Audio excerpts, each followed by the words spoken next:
е интересно ова дрво? Ова дрво се вика чинарот. Неговиот обем е околу 20 метри. Со текот на времето неговото стебло испукало и се создала голема празнина. Поинтересно е што во неа некогаш имало берберница, а малку време тука била и една малечка кафеана.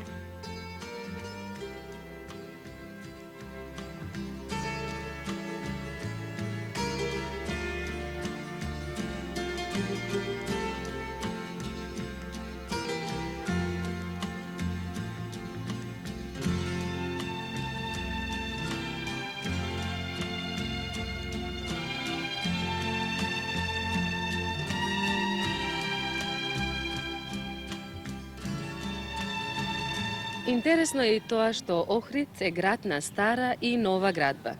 Тој ги чува старите традиции, но во него навлегуваат се почесто и новите и така тие прават една многу успешна комбинација. Еве, чаршијата зборува за старата архитектура на Охрид, ама оваа книжарница, летница и некои хотели зборуваат за модерната градба користејќи ги елементите од старата архитектура. Некаде прочитав дека овој вид градба, оваа модерна архитектура на Охрид веќе добива и свое име, така наречена Охридска школа. Точно, Охридска школа. Навистина, Охрид по ослободувањето израсна многу и стана македонска гордост, Охридска убавица.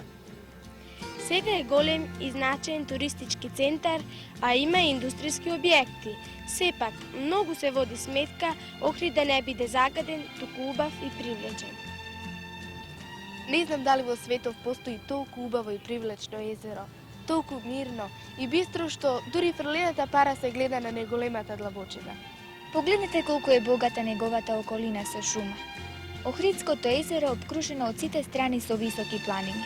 Додека врвовите на галичите се покриени со првиот снег, доле во рамнината покрај брегот на езерото има уште руши и есенско цвеќе. Незаборавен впечаток е бојата на езерото, која од излезот до заоѓањето на сонцето постојано ја менува.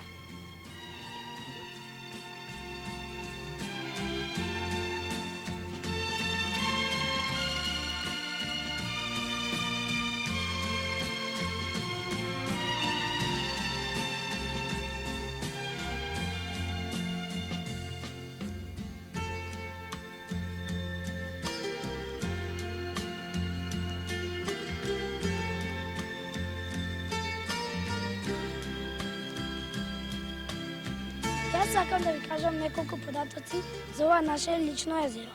Тоа настанало пред 4 милиони години. Според проценките на некои биолози, тоа настанало со некакви померувања на земјините пластови. Има околу 350 километри квадратни, а е на надморска височина од 695 метри, долго 30 километри, а широко до 15 километри, с најголема длабочина од 294 метри. Охрид и Струга не припаѓаат нам на македонците, а поградез на албанците. Во Охридското езеро живеат околу 17 врсти на риби, од кои најпознати се летница, белвица и пастемка, а од рибата плашица се добива познатиот охридски бисер. Него го изработуваат само уште неколку семејства во Охрид. Јас ќе ве однесам кај тие што први започнале да го прават.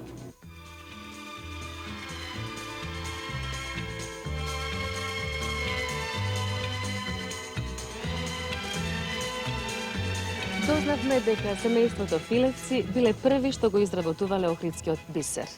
Да, ние сме првата фамилија која се како по традиција и уште го работаме, макар мојот сопруг е починат, но во фамилијата ќе го и натака работаме овај наш драг занет.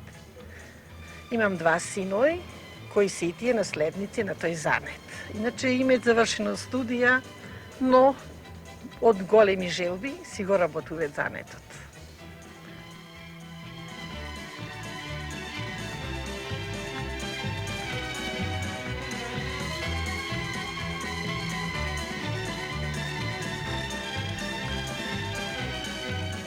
Ете и во досегашните раскажувања за Охрид и за неговото езеро се служевме со зборови.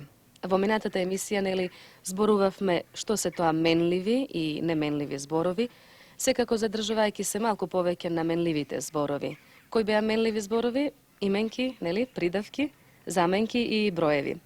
И во оваа емисија ќе се задржиме повеќе на зборовите, наменливите зборови, но сега со една друга цел, да кажеме што се тоа имиња или зошто така ги нарекуваме. Кога раскажувавме за Охрид, езерото, планините, чинарот, чаршијата и архитектурата на градот, значи ние употребувавме одделни видови зборови. Меѓу одделни видови зборови нема строга граница. Но тие своето значење го добиваат во составот на реченицата. Како тоа? Велиш дека меѓу одделни видови на зборови нема строга граница. Така. А пак велиш дека дури во составот на реченицата го добиваат своето значење. Да, тоа е сосема едноставно. Навидом изгледа дека е сложено, но тоа е навистина едноставно. Еве еден пример. Охрид е убав град. Зборот убав што појаснува? Ја појаснува именката град. Така е. А што ми ја појаснува именката? Тој збор што е? Придавка. Точно. Сега да видиме еден друг пример. Секој посетител убаво го доживува Охрид. Овој пат убаво го појаснува глаголот доживува.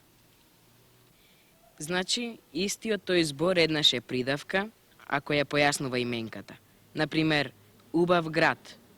Во друг случај, тоа убаво е прилог, ако го појаснува глаголот. Например, убаво доживува. Сега сватив зошто рече пред малку дека помеѓу поделни видови зборови не постои некоја построга граница. Тогаш за тоа ни е зборот убав, кој во поделни реченици се однесува како придавка, а во некои реченици како прилог. И тогаш ја снемува таа така наречена строга граница. Значи јасно е дека зборовите го добиваат своето значење дури во составот на реченицата. Доказ е зборот убав, Охрид е убав град и Охрид убаво го доживува секој посетител. Ете како едноставно разјаснивме за границите и значењето на зборовите во состав на реченицата. Има уште една интересна работа за зборовите. Од сите видови на зборови во најтесна врска се наоѓаат именките, придавките, заменките и броевите. Така кога зборувавме за Охрид, ние го нарековме убавица, гордост и се така редом.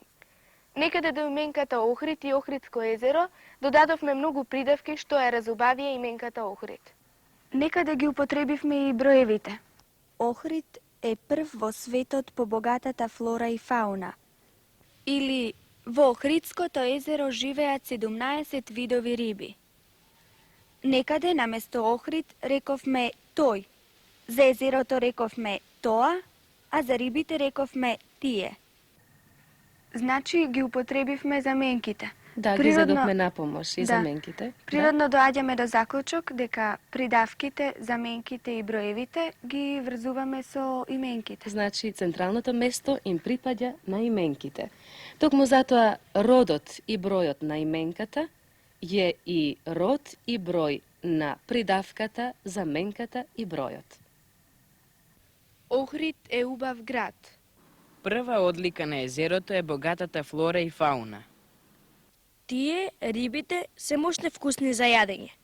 Град, тоа е именка од машки род во еднина. Убав, придавка исто така е од машки род еднина. Одлика, именка од женски род еднина. Прва, број исто така од женски род. Рибите, именка женски род множина. Тие, исто така множина, женски род. Поради тоа што придавките, заменките, броевите најмногу се врзуваат со именките, сите тие се опфаќаат под заедничкиот поим имиња. Родот, бројот на именката станува собственост на имињата. Значи, имиња ќе се нарекуваат именките, придавките, броевите и заменките, зашто тие се во најтесна меѓусебна врска. Заедничко за овие 4 зборовни групи е што имаат ист род и број како именката. Токму затоа се нарекуваат со заедничко име имиња. Мощно убаво име, имења.